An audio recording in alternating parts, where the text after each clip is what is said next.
Hey everyone, it's Michael here at Home Health Success Academy with homehealthsuccessacademy.com and 10xpatientreferrals.com. And in this particular video, we're going to talk about hiring superstar sales teams. And what we do at Home Health Success Academy is to help you guys learn how to create the success fits and for your company to be able to keep the doors open. One of the biggest questions that we get from a lot of people is, how do we hire the right marketers? How do we hire the right, sales teams? How do we hire these superstar people that can bring us non-stop referrals to our agencies, right?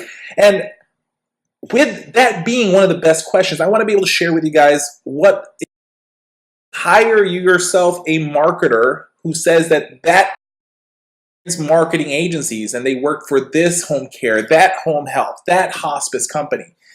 Here's my question. If they are good at what they are doing, why are they leaving the agency that they're working for? If that agency is perfectly satisfied with what they do, they're going to do everything to keep them on board as much as possible. So let me share with you guys how I interview people, because here's the thing. Interview process is important, because if you don't know how to interview and to gauge and get the right people in your door and prevent the ones who are not able to produce early on, then you're going to waste months, 2 months, 3 months. And I've seen agencies hold on to marketers for a year and they are underperforming the whole time. They're delivering 3 referrals a month, 5 referrals a month.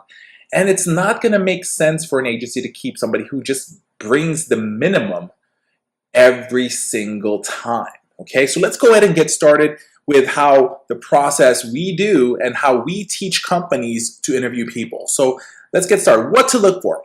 You want to be able to look for people who are eager to please, always looking for more to do. You don't want people in your company, in your organization, whether it's just even a nurse, a caregiver, a therapist, even your DON, your administrator. You don't want somebody who just wants to do the bare minimum. You always want them to ask the question, what else can we do? What more can we do? Where else can we go? What else do we need to do? What else should we provide our staff? Right? You want somebody who always wants more responsibility, always wanting to know more than you think they need to know. Right? So you want a marketer that says, hey, I need to be able to learn how to do this. Where can we find out how we can do better cold calls? Where can I find out what type of flyers we should be giving out? What else, or what kind of program should we add to our company? These type of people are worth every penny if you properly channel their energy, if you properly provide that energy they have, right? Provide them with results, provide them with programs, provide them with the right giveaways, the right training, okay?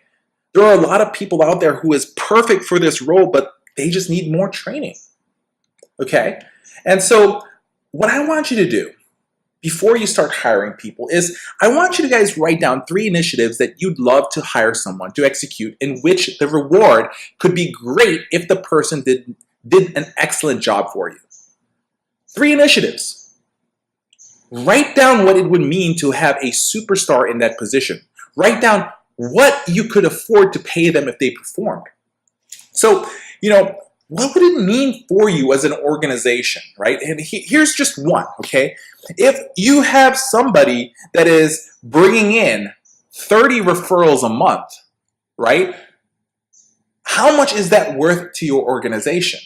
And once you've written off the cost of staffing, the cost of products and services given, the cost of rent, the cost of, everything else that is a cost for the company, how much do you have left that you can say, hey, this is what we're willing to pay them? So based on that, put an ad in the paper, right? If you're advertising, and I'm not just saying the newspaper, I'm saying, look, Craigslist, I'm saying using Indeed.com, using ZipRecruiter, using Facebook marketing, okay?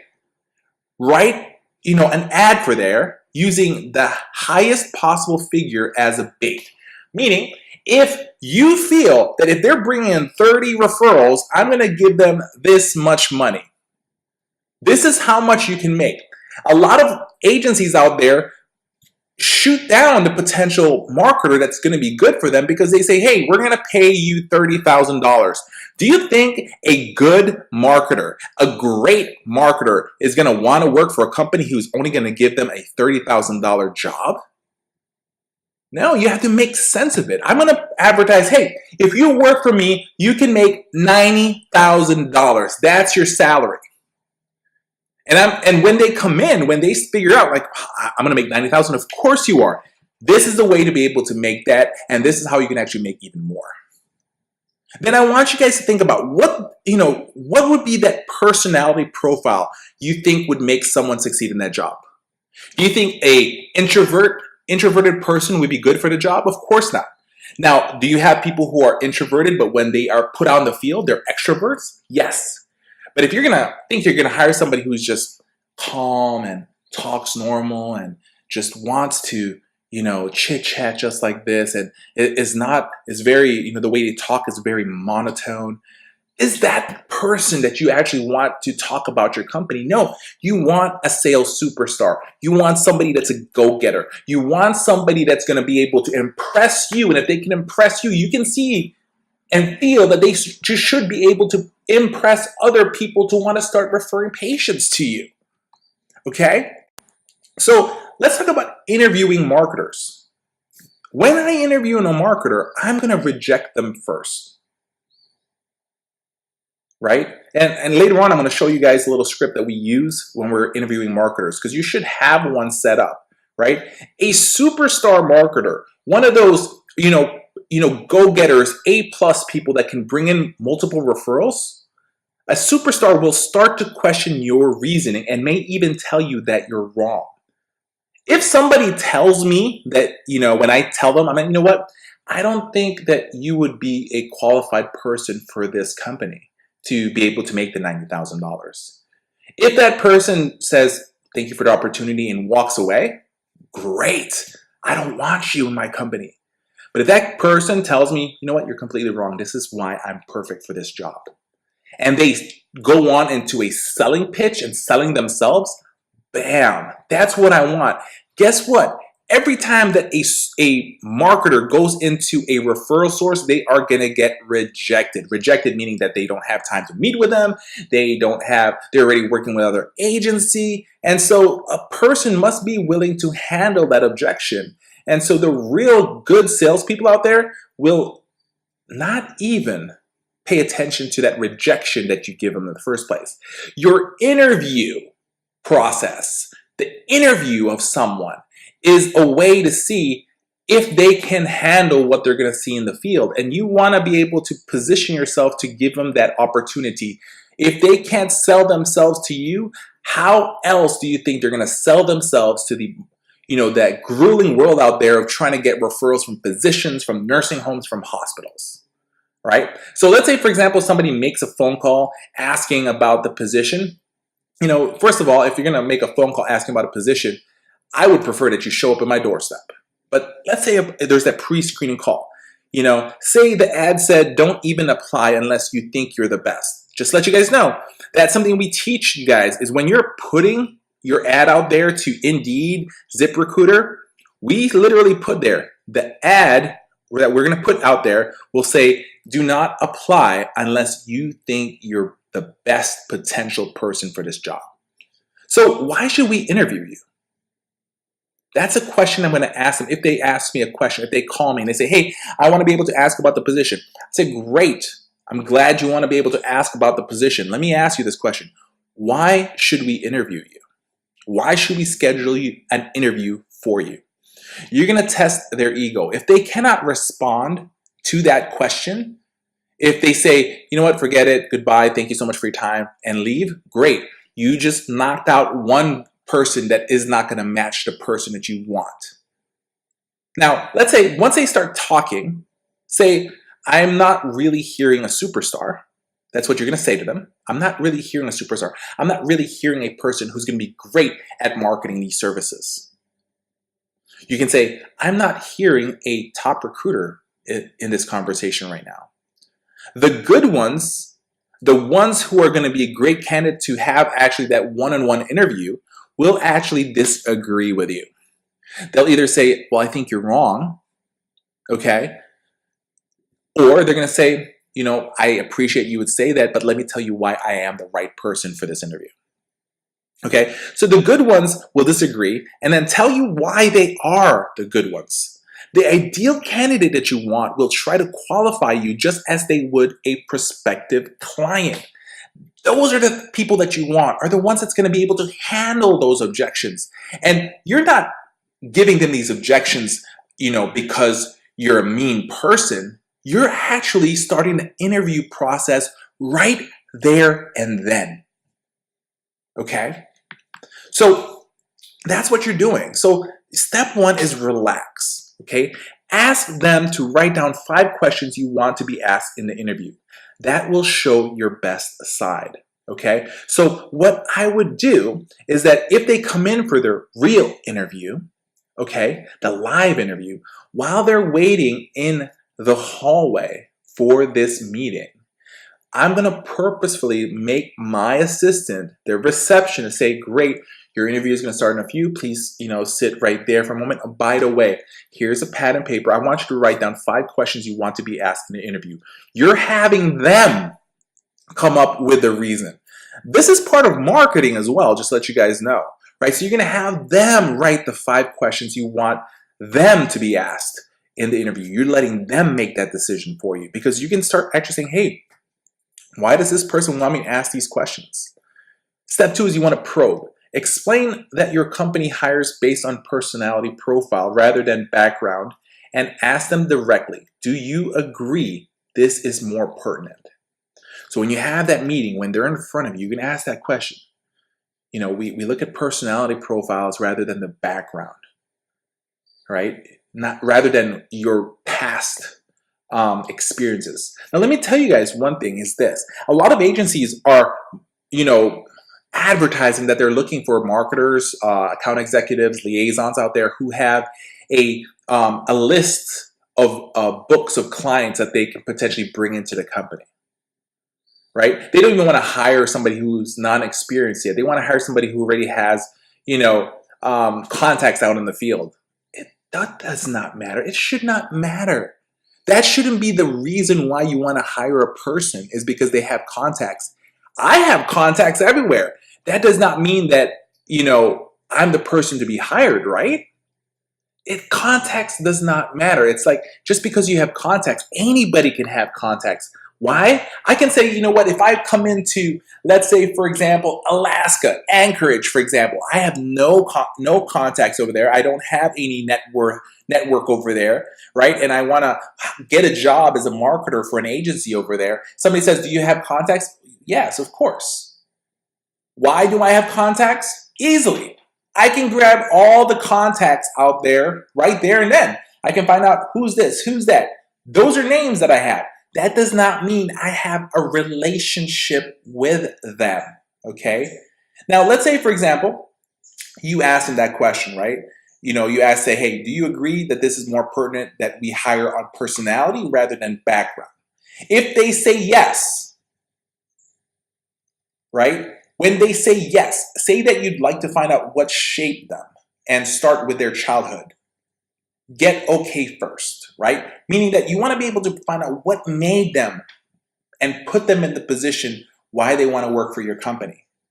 Now, let me tell you guys this. Probing childhood is essential because self-confidence is actually shaped in early life.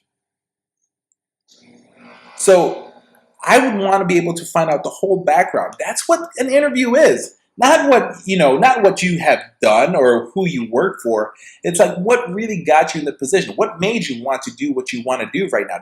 Did you get this job or want to get this job just because you were forced into it? What made you, great at marketing? What made you great at networking? And so finding these things out is very important for me. The background, right, of the person is also important, right? What events or influences from your childhood shaped who you are today? What are some of the biggest challenges in your life? They need to be work related is one, but also they don't have to be work related, because guess what? How they handle themselves outside of work when they face challenges should be the same thing how they handle it within work. There is no two opposites. Now, if there are opposites between both things, then you have to say, something's different about this person and maybe I need to dig deeper, right? You need to ask them like, hey, what was the toughest sale you ever made? Now, if somebody comes up like, the toughest sale I ever made was to be able to make my wife fall in love with me. Wow. If somebody ever said that to me, great. I need to bring this person in. Because he's coming up with a great story. Because that could be one of the biggest and toughest sale a person can ever make as a man. So if somebody ever said that, which I'll tell you guys one thing right now, is I hired 2 people that actually gave that answer to me. And they became really amazing at marketing for home health services. Okay? You need to be able to find out, hey, what are their areas of accomplishments? How much of an overachiever in any area are you? Tell me about a time in your life when the odds were stacked against you, but you overcame them and succeeded.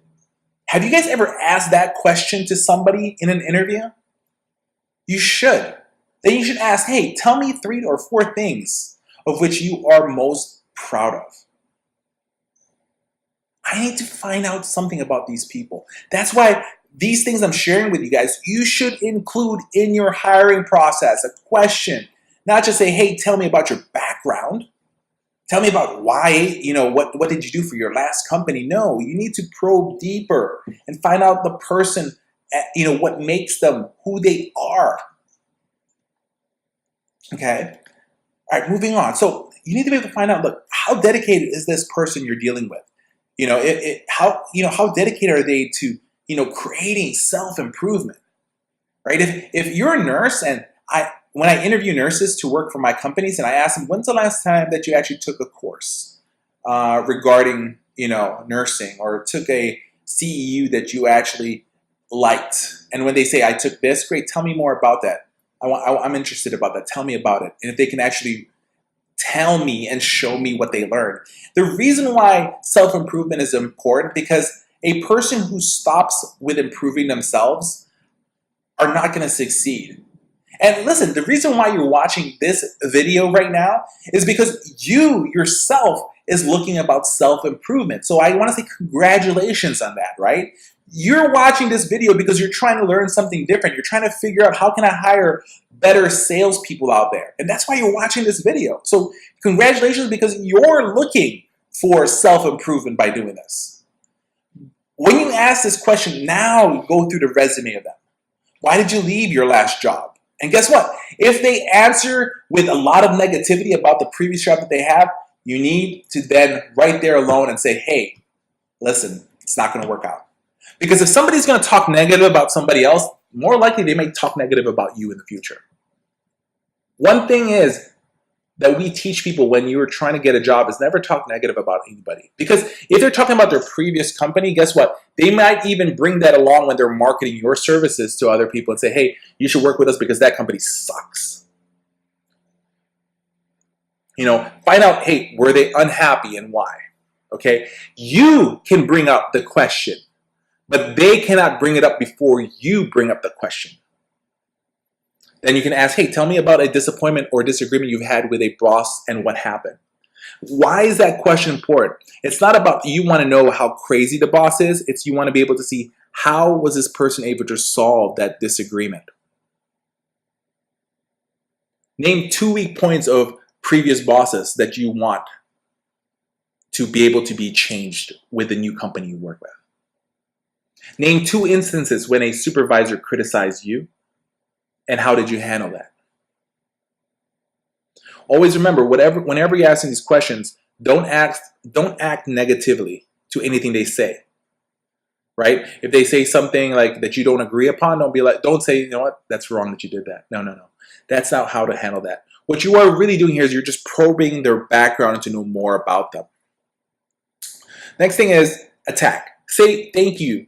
This is wonderful, but I don't really get the impression you're going to be a superstar in marketing. And remember, we've done that in the beginning, if they actually made an initial phone call, right? If they made a phone call, I'm going to do that right there and then. But if they did not make a phone call, they emailed, we set up an appointment for them to be able to come in, okay? you're going to be able to ask this question again. Now, you have to be tactful at this, but never be soft when looking for the right salesperson. Don't say something weak like, you haven't really convinced me yet. That's weak. It's the same question almost as, I don't get an impression you're going to be a superstar in marketing, but that's very weak. Go deeper, right? The real people, the real great salespeople will never crumble. They have tremendous faith in themselves. They have to really believe you think they don't have the stuff. Make all the candidates that you're interviewing sell themselves at least a little for every position. Okay? If they cannot sell themselves to you right now, like I said, they're not going to be able to sell your company to another person. Because right there alone, they don't even believe in themselves. You guys have to understand, before somebody can sell a product, before they can sell your services, your home health agency, your caregiving company, your hospice agency, they have to actually truly believe in the product at hand. They need to believe in the product that they're offering. And if they can't even believe in themselves, how can they then start and make a decision to believe in another company? So these are ways to be able to weed out the people that you don't want to be able to bring into your company. It's going to save you guys tens of thousands of dollars and time. Imagine you have only room to hire one superstar marketer, and then all of a sudden this person cannot produce for 2 months. You lost 2 months worth of salary, then you lost 2 months of potential gains of referral sources, and then you're going to have to start from the beginning to hire another person, and then you do the same thing by not using the right questions. And then it just goes on. And this is the reason why a lot of agencies say, I don't even want to hire a marketer. The reason why they said that, the reason why they quit hiring people to market their company is because they hired the wrong person. They keep on saying, that person, I have the wrong person, not even admitting that I was wrong at hiring someone. And so it's about being able to bring in the right people. That right there is important. So as long as you're willing to pay, even just in performance, you might be shocked to find there's someone perfect who will build your company for you as long as you share the wealth as they do so. If you're willing to pay good money for a good person, it's worth it all. The key to keeping superstars is never saying no to them. Instead, redirect their energy or give them a few hurdles to jump in order to get what they want. The more you challenge these amazing superstar marketers, the more you encourage them to be overachievers. But I want you guys to understand this. Never ever forget to compliment them when they meet and exceed your challenge. And not just compliment them with the words, but compliment them with actions and with pay. So I hope this video was helpful for you guys. And hopefully that you can use some of the tactics and techniques that we shared with you guys when you hire your next marketer. If you need help interviewing a potential marketer for your company, that's what we're here for. We definitely want to help you guys create a successful agency. Always understand, stop by 10xpatientreferrals.com. It's our online learning platform that will show you everything that you need to create a successful marketing, section, a marketing team within your organization. It's going to help you bring in more referrals, increase your census, and make a profitable agency. Now, if you need help with other things and consulting, stop by homehealthsuccessacademy.com. These both companies, I am so amazed how we are able to help numerous people, thousands of people out there who's been enjoying a lot of our training. So if you have any questions, give us a call, 863-333-6050. This is Michael with Home Health Success Academy. Always know one thing, that home health marketing is easy when you know what you're doing.